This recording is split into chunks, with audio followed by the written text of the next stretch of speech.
যেই লোক বাংলাদেশে তো নয়, বাংলাদেশ থেকে প্রায় 13,000 কিলোমিটার দূরে ওই ওয়াশিংটন ডিসিতে বসে থাকে, এই মিডিয়া সেই লোকের সাথে আমাদের মিটিং করিয়েছে। এই মিডিয়া আমাদের সাথে সেই লোকের একসাথে নাস্তা করিয়েছে। এই মিডিয়া আমাদের সাথে সেই লোকের একসাথে বৈঠক করিয়েছে।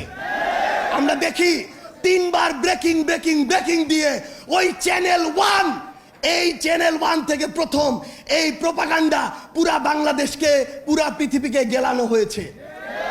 আমরা এখন ওই চ্যানেলের নাম দেখে শান্ত থাকবো না।